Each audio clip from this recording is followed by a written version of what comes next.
What's going on, everybody? What's going on? It's your boy Deonte Burden, aka Mr. Short Dollar himself. Got a quick live feed for you guys. I know I've been out the net a lot lately, guys. Y'all gotta forgive me. Been knee deep with tax season, trying to make sure I got everything connected right here. But yeah, your boy been knee deep with tax season, so I've been putting a couple of videos out. Still doing the shows. But it's been tough through the live feeds. But I want to come with you guys with a live feed today, talking about how to manage new business startup loans. Because you see there's so many videos out there today in regards to how to acquire a loan. They tell you how to get access to get 10, 20, $50,000, all these different, get maxing out all these damn credit cards and stuff like that. But the issue still comes up, especially if you're new in business, you know your craft, you know the actual product you're creating, things like that. When it comes to the operation and manager side, that's where a lot of people get lost. So if you're in a situation where you have, move this mic over a little bit, okay.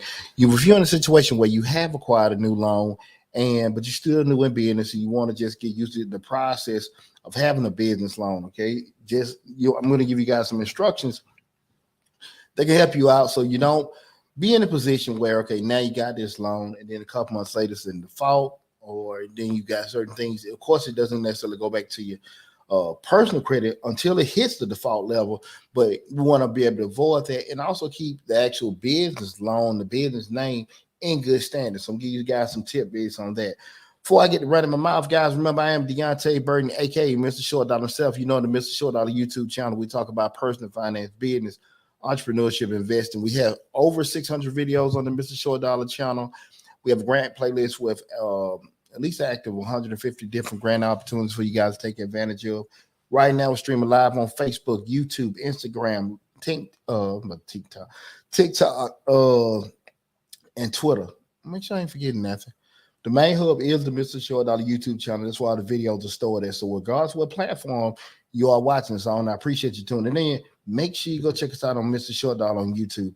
Again, today we're discussing how to manage a new business startup loan. So when we first, get to thinking about it, I first want to say what's up to everybody that is tuned in. Excuse me. I'm sorry. My mouth is getting dry. First, we get to start talking about business loans and how to manage them. We know from the inception, what do lenders look for in order to give out business loans, okay? The thing when we start looking at loans in general, typically from an individual side, lenders typically look at two things, that being your income and your credit. Okay, income and credit from a personal loan. When you start going to the realm of a business loan, they look at 5 different things. They look at the income, the credit. They look at collateral that you may have. They look at the experience that you have and the industry. Those 5 are income, credit, collateral, experience, and industry. Okay. Typically, with the personal, if one of those two is off, the loan get denied. With the business loan, if two of those five are off, that's when it get denied. The issue that comes up, this is what everyone needs to understand. That's why it's so important to make sure you're having conversations with your bankers. It's good to listen to Mr. Short Dollar. It's good to listen to the videos and people like that. But it's very important to have a relationship with your banker, because out of those five, income, credit, collateral, experience, and industry, every lending institution may put weight on different ones. You may go to a Bank of America, they may be more on credit. You may go to a Chase, they may be more on experience. You may go to a Wells, they may want to look at how much collateral you have. That, even SBA, whatever. It's very important that you talk to the banker, because they're the ones to be able to, number one, they're the one giving you the damn money. So when they give you the money, you want to know what they want to see. But it's very, very important you harnessing relationships. Remember, I always say, guys, business is all about relationships. It's one thing when you go into a position where it's always, palms up. We want to make sure we're doing palms up, palms down. That way, we're securing relationships. We're putting ourselves in a position where we can always come to, and they can always come to us as well. Because that's one of the things about it. I have a lot of times where I deal with a lot of different bankers. Me being an accountant, a lot of times, they have people that come to them that haven't had their taxes done in a couple of years and stuff like that, and they're trying to get a business loan because the actual loan process is going to require excuse me, that the actual person that applying his current on taxes. Hey, Deonte, this is somebody, you get those relationships going. I've been in business over 20 years. I have many bankers that will send people to me that aren't current in their taxes to send them to us to get their taxes done and stuff. It's relationships. People looking to get approved for a business loan, they give them their criteria, depending on how that lender is set up. They're looking at credit, they're looking at collateral, experience and stuff. I can, direct them to the person I think be the best suited for them. Relationships, guys. Remember, that's so important to people in business. Business is all about relationships.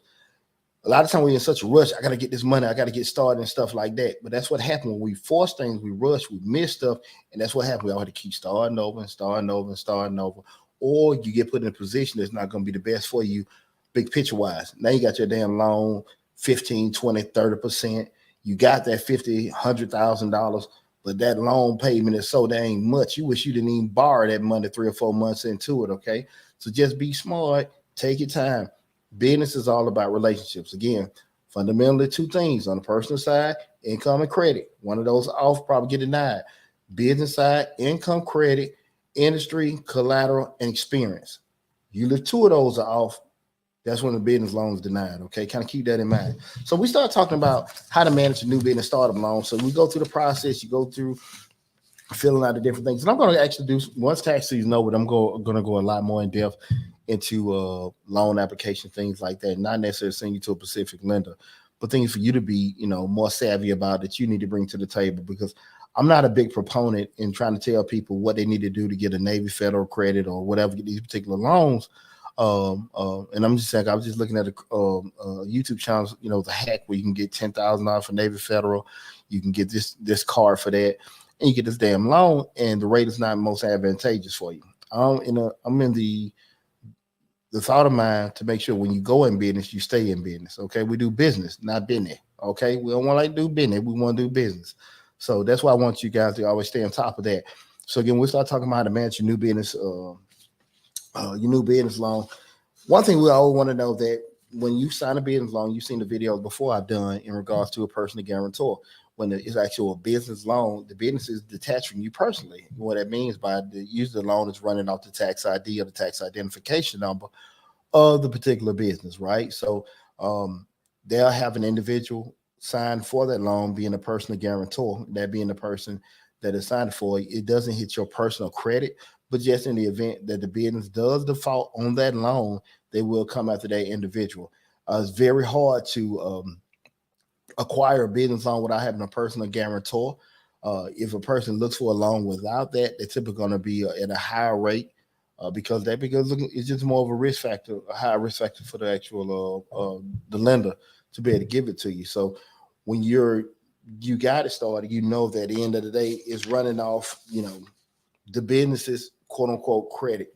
But we want to make sure that we're avoiding the issue of it being in default, because if it does go in default, the lender can come back to the actual individual that is the personal guarantor, or in theory, theoretically co-signing for the loan. Okay, so I'm going to just have quick discussion with you guys.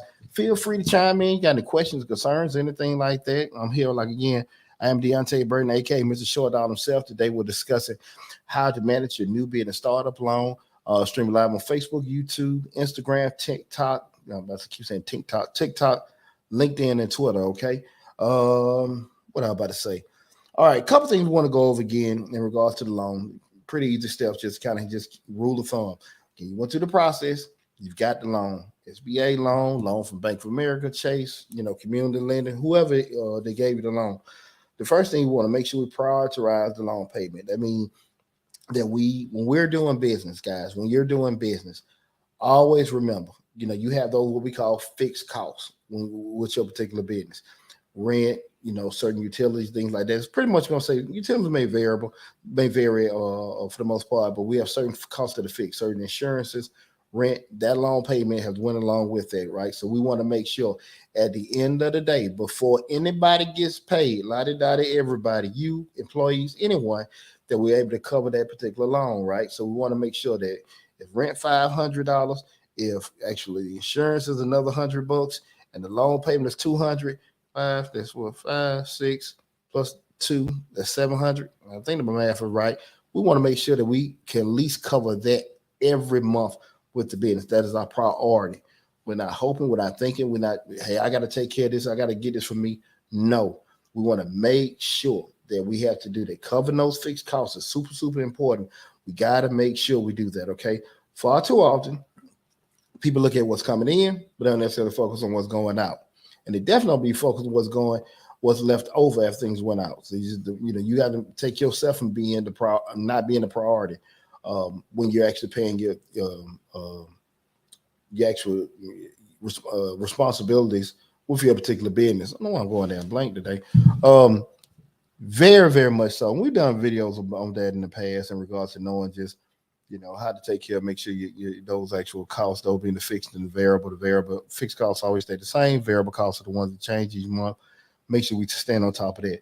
But you got to make sure you making that loan payment a priority. You have to make sure that's getting taken care of first. Okay. The second thing is, if you can, most initially, until usually something bad happens, most lenders from a small business, they want to be able to draft it out of the account. They want to be able to draft out the account, have some kind of account where they can draft those payments out of. So yeah, and it's usually to protect them just in case of your forgetfulness. And it's usually kind of advantageous of you to do it, just get your forgiveness as well. On the drawback happen, what you have is what you have. You may not have that particular money in the account. That's why, again, we go back to making that priority. And it also goes back to what I always stress to people: proper business planning. Don't just get the money and then try to figure it out afterwards. How you plan together?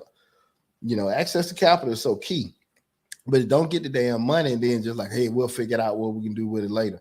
If you have certain things you need to be doing, with the business to keep it going, you want to make sure we make any decisions, make any plans, there's actual dollar return, things like that. That's going to be attached to it. It may not be that particular time. It may be something you're investing in now that you can recoup later.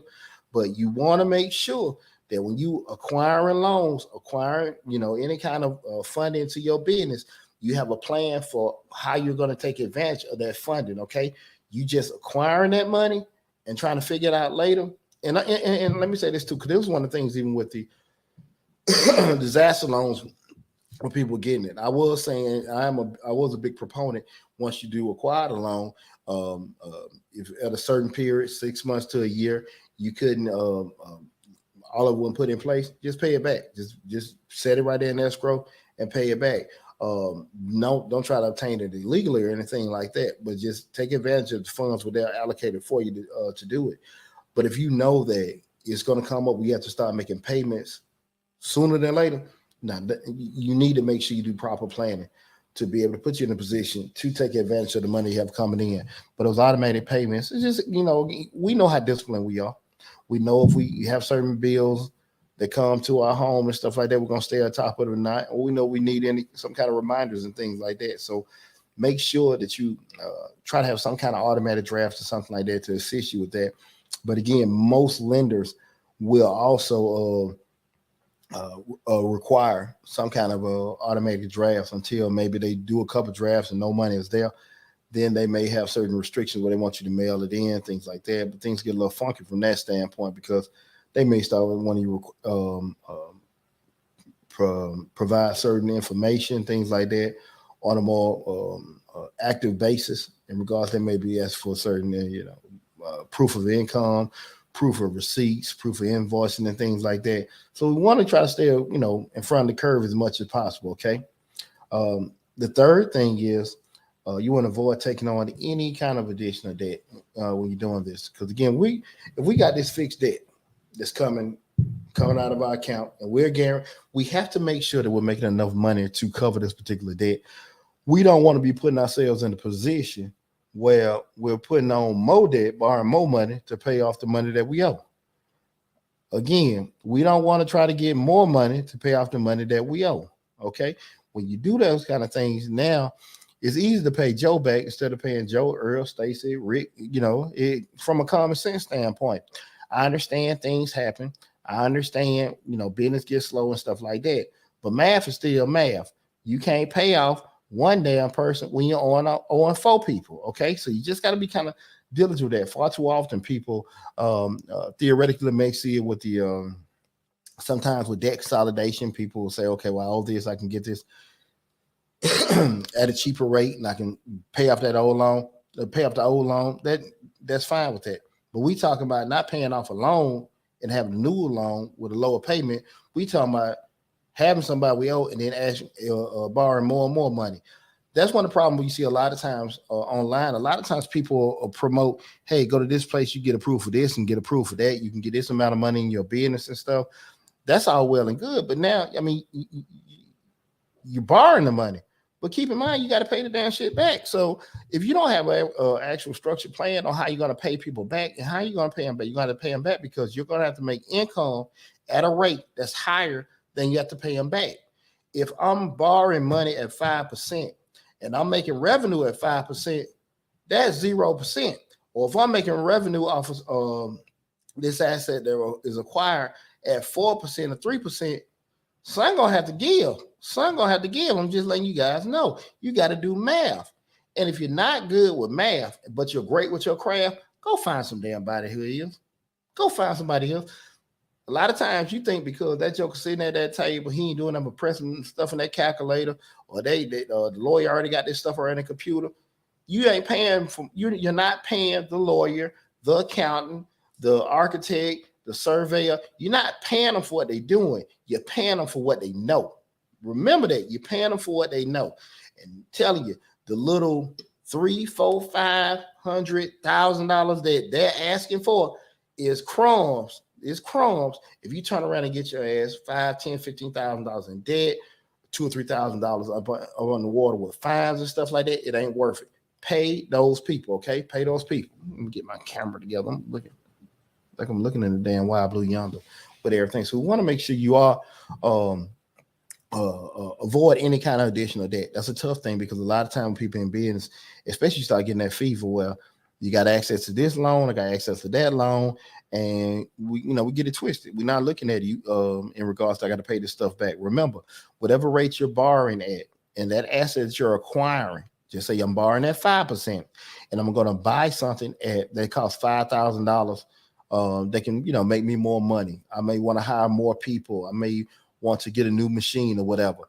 Remember, the math still got to work. If I borrow this at 5%, the return on that investment has to be greater than 5%.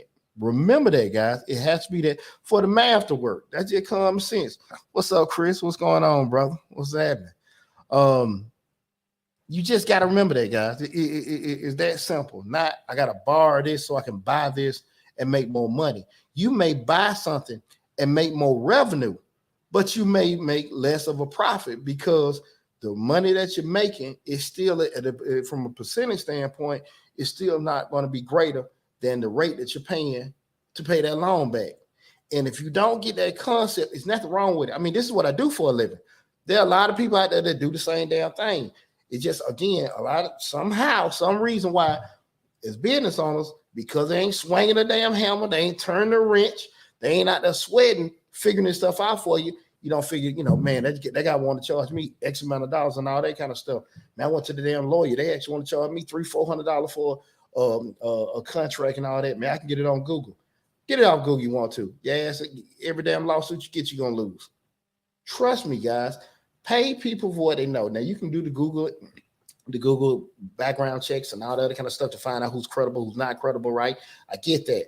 But don't try to go into a world that's not yours, okay? We got some DIY projects out there. Cool, I get it. But sometimes you can't avoid getting the proper people in place to put you in the next level, okay? Especially when we start talking about, these debts and stuff like that. Remember, I always kind of keep in mind when we acquiring these debt, the rate that we're borrowing at, we want to make sure whatever we're acquiring with that loan is going to come back at a higher rate. Just think about it like that. If I'm going to borrow $1,000 at 5%, the asset that I'm going to acquire is going to bring me more than a 5% return. It has to be that way. Otherwise, I'm telling you, you're going to be SOL. We don't want to be that way. We want to make money. Okay. And we make money after everybody's been paid back. Okay. Not, just a feeling of what we got in the bank. Okay. Because when you get that loan, the money's sitting in your bank, you're feeling good. After a couple months, you're paying out. And now you don't know what to do. Now you're out there trying to get your OnlyFans page. We don't want to be doing that, okay? We all grown. We want to be enjoying ourselves and our money. And so many people kind of lost it. You seen with the pandemic money coming in because the money was borrowed with no clear plan of action. And it was output, and no input at a higher rate. And that's what happened.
I apologize for the technical difficulties.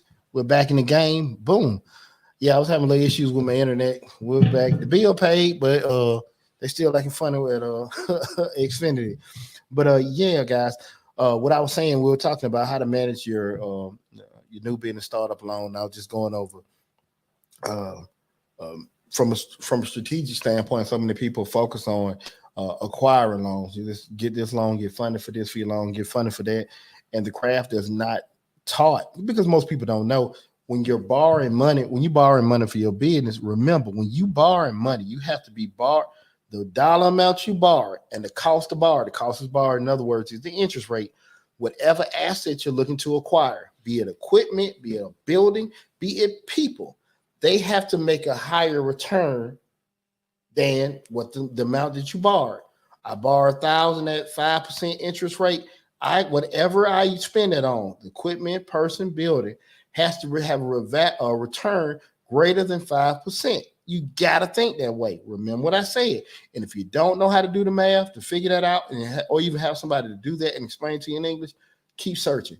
Don't get involved with that stuff, because like I said again, we've seen this with the pandemic. People borrow money to have money, but they didn't know how to, mathematically understand whatever I'm borrowing, I got to make a higher rate. You have to. And I'm telling you, so many folks have spent money, gotten these loans, bought stuff, and the money that they're making good money, but mathematically it doesn't necessarily work, because again, after they've paid everybody off, rent, utilities, loan payment, hell, they still at home, frying spam. And we don't want to be frying spam. We want to be eating good ham, okay? So we're going to try to avoid that. Again, could be putting extra payments towards the actual loan payments. You want to have it, the term, shorten the term up with doing it and stuff like that. But make sure when we doing that kind of stuff, that is something that can help you, again, because most business loans are on a fixed basis. So if you want to reduce it from 10 years to 9 years, 8 years, however you want to do it, that's fine. But there may be other products that you can invest in to actually yield you a better rate, if you don't have a problem with the actual the term that's associated with it. The last thing, guys, again, we're talking about how to manage your new business startup loan, guys. This right here is very, very important, because again, I'm an individual. I've acquired SBA loans, and this is all pre-pandemic. Had nothing to do with SBA, the pandemic loans. I've got SBA loans over $150,000 at $150,000, and I can sit here and tell you, stuff happens. And I'm one of the first to tell you, hey, any mistake that can be made, I've made those mistakes. That's why I can be, transparent with you guys about doing that, and I can be transparent. Like, I don't deal in the 15, 20, 30% loans and stuff like that. I'm not saying I haven't, but I did it when I didn't know any damn better. I'm 20 years in the game. And I know mathematically there's nothing I can go out here and make and do in the streets that's going to make me 20% or doing it outside of drugs, So that's why I can just share that with you guys in regards to make sure we make these kind of investments, again, in people, buildings, equipment. The math has to work. So, but the last thing I want to get to, and this is super important, have communications with the lenders. Here's the deal, guys. Now, again, could you call somebody and call them on the phone, and you just got the most ignorant, unprofessional person in the world answering your phone call? Absolutely. 9 times out of 10, you're going to get somebody, that really, they don't care to hurt you, or they don't care to hurt you. They may want to help you, but they don't really care. They just want to, go home at the end of the day. Most of the times, if you actually even talk to somebody where you're having a serious problem with that, they'll be willing to help you, because at the end of the day, if the bank isn't getting any money in, they're not making any money. The bank is not trying to be an asset acquisition company. They're not trying to house properties. They're not trying to house businesses. They want to get their damn money, and they can't do anything to get their money back. So if the money is coming in, even if it's coming in a little slower, give them a call. What giving them a call can help you avoid fees. Giving them a call can help you avoid negatively impacting your business credit score, things like that. It can also help you avoid them doing certain things, like, because they may want to send a auditor out there to the bid and let them say, listen, man, this guy ain't paying us back. What are they really doing? Do we need to go out there and do an audit and just screen everything? And when you're signing these, to receive these particular loans, you put yourself subject to that particular stuff, or they can come to your business location and start doing these particular things. Have communications, okay? I ain't got it. It's slow. Now, here's the deal. When we start negotiating with lenders and just say things again slow, you got to stick to it. So even if that causes you to be uncomfortable at home, in the grand scheme of things, you got to stick to it. Now, if listen, I don't give a damn what I'm going to do. This ship is going to sink. I don't know. I'm just telling you right now. This is the Titanic 2023. It's a big old hole. It's going to start moving to get everything together. Don't go broke trying to sit here and keep something going, and it's not gonna work. See, it's one thing to just say, look, we're in a slow patch. We're in a slow patch, and we can just with a little cash infusion, with a little time and stuff, I can work it. Okay. Realistically, like, listen, man, the market has changed. Right now, no one is buying CDs anymore. No one is buying cassette tapes anymore. No one will buy an 8-track. The market is gone. So we just got to find out some new way to pivot and to just make new money. If we can't find a new way to pivot and make new money, we need to get out of business. And it happens all the time, guys. Okay. It happens all the time. But you got to just have, the realist yourself. No one likes feeling like they lost. No one does, right? But at the end of the day, we got to be smart about things, okay? We want to be proactive as possible. That's what we're talking about, making making the actual loan a priority. I'm taking care of that first. Try to get those automatic payments, take the human aspect out of it, because we got a lot of stuff going on. We're taking care of this business. We're raising a family. We live in life and stuff like that. Try to get as much stuff automated as possible. Avoid taking on additional debt. You can put a little extra payments toward it, and having those just having communication with your lender. I'm just saying, the stuff that I'm sitting here telling you, I've done. Okay. You got to make sure that, again, regardless, when you start, growing your business and stuff, having contingency plans set up. We did that all whole time when I was in the military, and contingency plan nothing but your plan B, plan C, plan D. Because it's not if things are gonna happen, it's when things happen and how you're gonna be able to pivot and adjust to it. And that's how business is, right? It's not a damn fairy tale. I think sometimes, people look at it and say, well, man, I don't feel like going to work and I want to do this on, my business for myself. I always keep in mind the job has all the contingency plans already set up, right? You just got to just follow instructions what they tell you. When things go slow, they're going to tell you to do this. When some doors get closed, they're going to tell you to do this. All that stuff set up for you. When it's your baby, you got to figure all that kind of stuff out. And you just can't have, school of thought, man, I want to deal with it. That's not how it works. So you got to be mentally prepared to deal with the BS of being a business owner, along with all the bringing in the money and I feel like I'm a boss and all that kind of stuff. The other part of it is just, the adjusting and pivoting. But you got to make sure you have an open line set up with your lender. That's why, again, I always say, guys, it goes back to make sure you have a relationship with these people where you can call and say, hey, look, Deonte, look, man, I ain't even going to lie to you. Right now, I ain't going to have the money at the end of the month.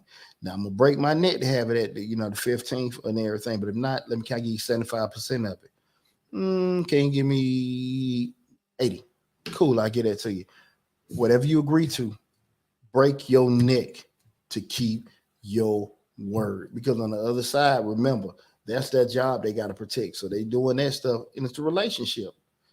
If you can't do it, don't agree to it. If you can't do it, don't agree to it. If you can't do it, don't agree to it. Even if you're going to disappoint the lender, even if you feel like, okay, man, whatever, you can only do what you can do. Okay, but it got to be fair and it got to make sense. Okay, so listen, I hope this conversation helped you guys in regards to how to manage your new business, new business startup loan. Hope these tips helped you. I didn't get anybody to ask any questions or comments. Did anybody have any questions or comments in regards to business loans? Managing new business startup loans. No one had any questions or comments, anything. We're doing it. The floor yours and stuff.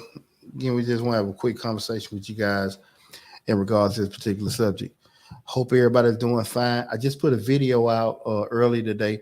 If you do have a multi-member LLC or an S corporation, S corp, the filing deadline is March 15th, 2023, which is exactly 2 days from now.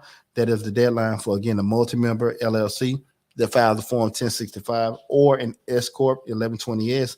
And to know your multi-member LLC, that means it's more than one.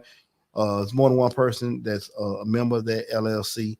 So you're not filing with your personal return. You're filing on the Form 1065 and the 1120S, which is the form for a subchapter S corporation. The deadline is March 15th. If you know, if you're thinking about filing, but you're not sure how you're gonna get it done, just put the extension in now. You can put an extension in now and still make it on the deadline. The extension is to protect and cover you. But knowing the deadline is 2 days away, it behooves you to do it, because that's either $200 or $250 fine for being late. It ain't worth it. It ain't worth it. Well, you can just put an extension in right now to cover your tail, okay? Okay, I got a question right here. LT Wiggins, what's happening, Leo? You may have said it, but when shit happens, can the loan money be used to make a payment? Yeah, you can do that. Yeah. What you have, the question is, when things happen, can the loan money be used to make a payment? Yeah, you can. Just say if they give you $50,000 and you put the 50,000 in your particular account, right? It's in your account, and you got to pay $500 a month towards the payment. That's at your discretion. How you going to pay it? If you're paying it from the revenue that came into your company, or things got slow, you got the stuff sitting there, and you're just going to pull it from there. I don't advise you, but it is what it is. If you don't have any more money coming in, just go on and pay it. But at some point, exactly that as your money is decreasing, and your money is going to decrease quicker than the path of that the loan is decreasing. At some point, the money is going to run out. At some point, the money is going to the loan or the money from the loan is going to run out. So that's why we got to have a plan in place.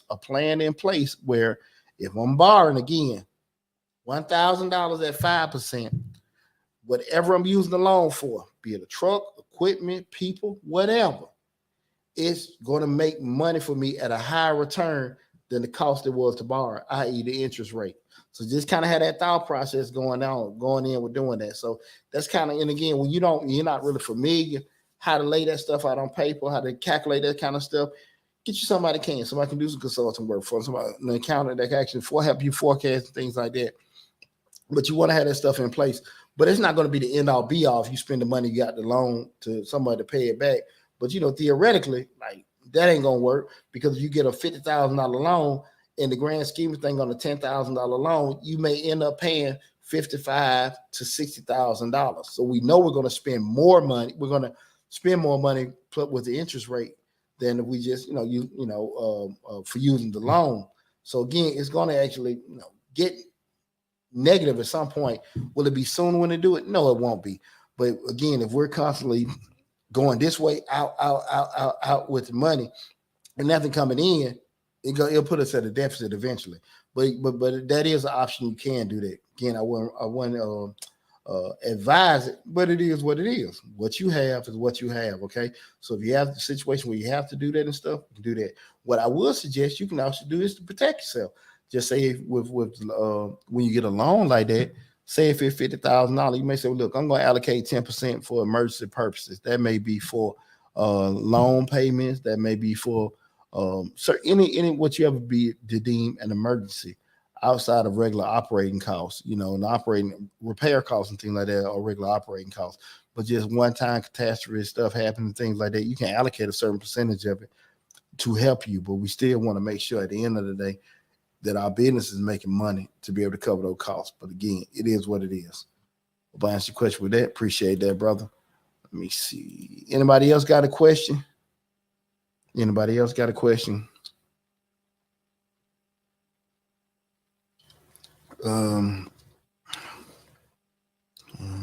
See nobody else with a question.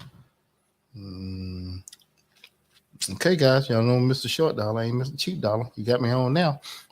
I'm gonna ask you a question. Got anything? So, we got another. What you got? Do credit unions charge prepayment fees? Most institutions now don't really charge prepayment fees. That was like some stuff in the early 2000s with the predatory lending. Most of them don't charge it. Most of the banks don't even charge it. Major lenders that are regulated, they don't charge prepayment fees. That's the question. Do credit unions charge prepayment fees?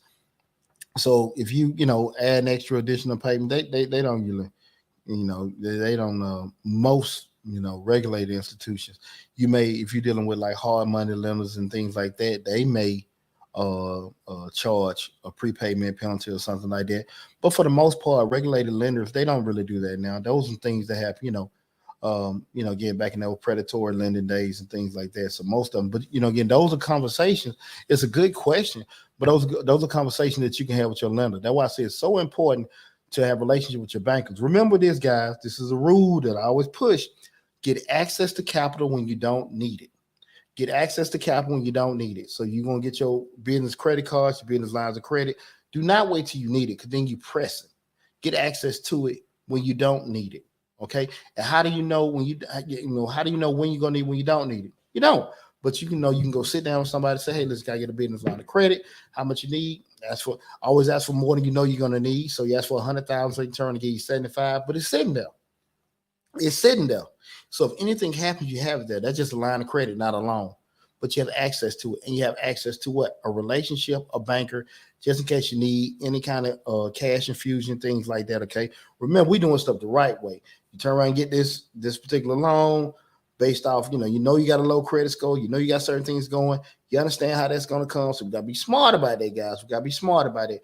Now we're stuck with this loan, paying about 15 to 20% on that particular loan. Our revenue is our revenue.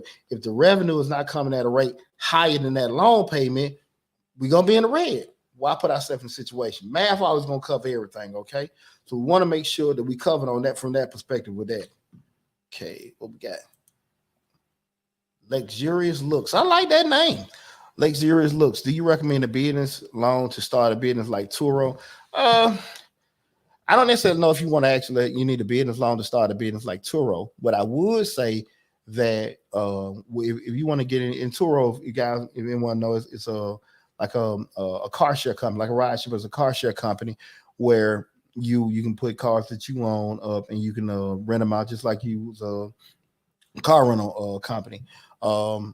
It's very good business model. But I would recommend two key things that anybody that's getting into Turo. I would want people to do as much homework as possible, learning that industry, because the issue that comes up with having any kind of rental car company, people are going to dog your car out. They're going to dog your car out. And you cannot be in love with that car that you have, because when they dog it out, you still got, you can go and try to have this insurance, have that insurance and stuff like that. It goes back to what we said before. The math got to work. So the money you feel like that I'm making on these particular cars, because it's cool to listen to people on social media saying I'm making this, I'm making that, this is my program and stuff like that. But mathematically, the money that you're making, you turn around and be putting that back into repairs, or losing that insurance premiums to cover those particular repairs. So with actually the lenders with doing it, it depends on what aspect you're trying to do. If you're trying to acquire vehicles, or you're trying to just get working capital to manage the particular company. So when you say we're doing it, that's the thing. Most lenders are not going to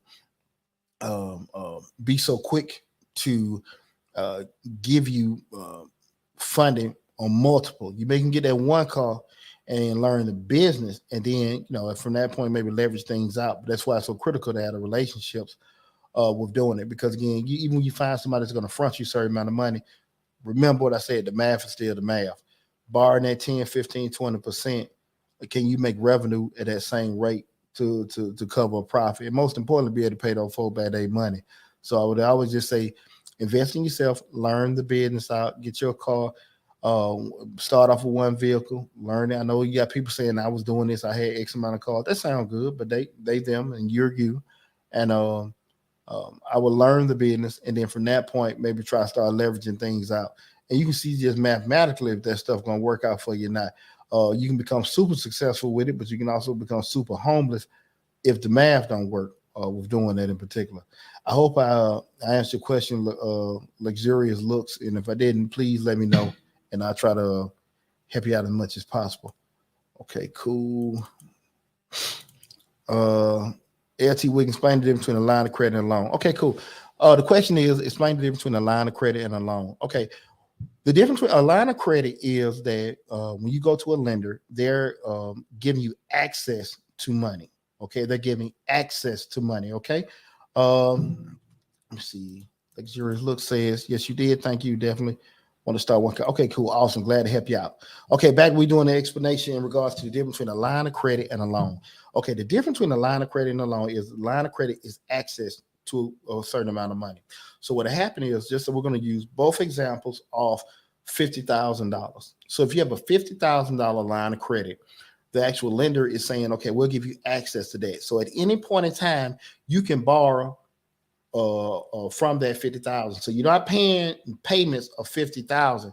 You can just go and just pull out $1,000, $5,000, $10,000, whatever, up to that $50,000.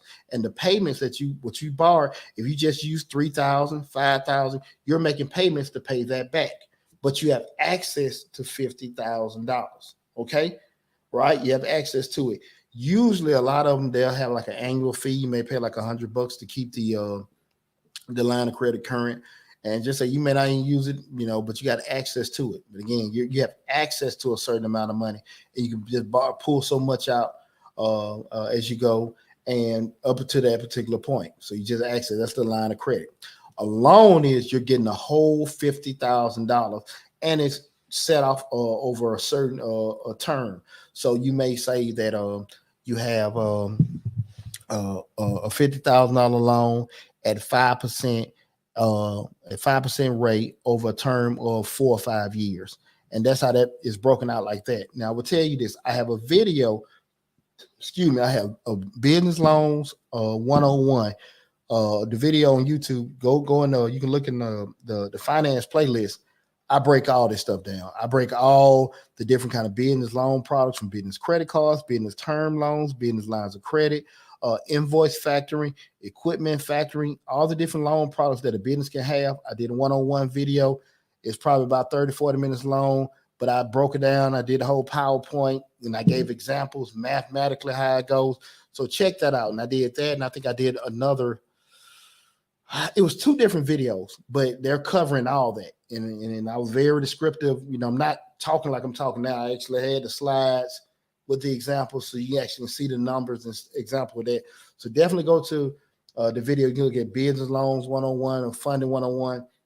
But if you go on the playlist for Mr. Short, also anybody looking, make sure you subscribe to the channel. You can go to the finance playlist, and you'll see those videos. And I have a lot of different kind of products, where I broke it down as simple as possible. And it's like a PowerPoint presentation where I'm explaining it, but I'm also giving examples of it. Also, check out the video on personal guarantor. The personal guarantor, again, when you get a business loan, the business loan typically is in the business name and is on the tax ID number for the business. So it's not in your personal credit. But most lenders, majority of the lenders, will have somebody sign as a personal guarantor for the loan, right? And that person, in case the loan defaults, is liable for the loan. Check out that video where I explain that to you, and even sometimes how you can avoid being a personal guarantor, the pros and cons of having a loan where they don't require a personal guarantor is not most advantageous, because, again, it's going to be at a higher cost, because that is to protect the actual lender. So check that out and get a chance. But again, definitely go down that the finance playlist. I have a lot of videos, a lot of great information in regards to different business lending, where I do a explanation on that. I hope let me know, Leila, if that explained that to you or not. Let me know if I broke that down okay. But definitely, I know on that video, you can check that video out and you'll see the difference. What's up, Randy? What's going on? Long time no see.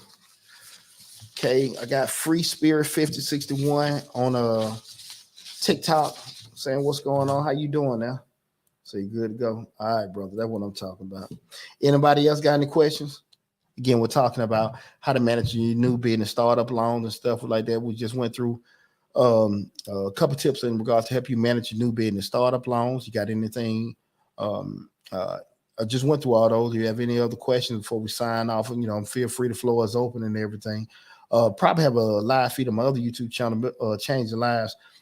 Change the Lives is more of a motivational parenting channel where we talk about a lot of good topics. We had a show last week. We discussed should there be mandatory DNA testing at childbirth. That was a very fun show. We got a good response from that. But again, we go over topics like that, relationships, children, raising kids, things like that. But that was a good show last week. Again, we discussed should there be mandatory DNA testing at childbirth. So check out Change the Lives, hosted by Deonte Burden, on YouTube when you get a chance as well. But also, guys, if you coming in on the tail end of this of the live feed, on the different platforms, because right now we're streaming live on Facebook, YouTube, Instagram, LinkedIn, TikTok, and Twitter. If you came in on the tail end or the middle of the live, Always, you can go to Mr. Short Dollar on YouTube. Again, that's Mr. Short Dollar on YouTube. Subscribe to the channel. You can go back and look at this video, how to manage your new business startup loan. Look at the video in its entirety, okay? A lot of great information. Like I said, we got over 600 videos on the YouTube channel. 600 videos on the YouTube channel.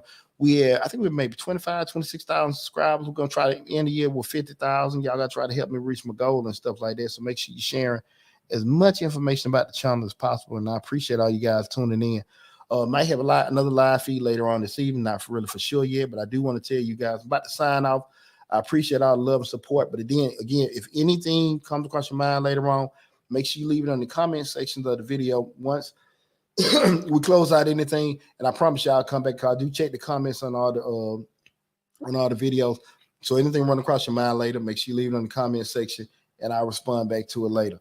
Take care of yourself, guys. Love you. Be safe, and I will talk with you soon.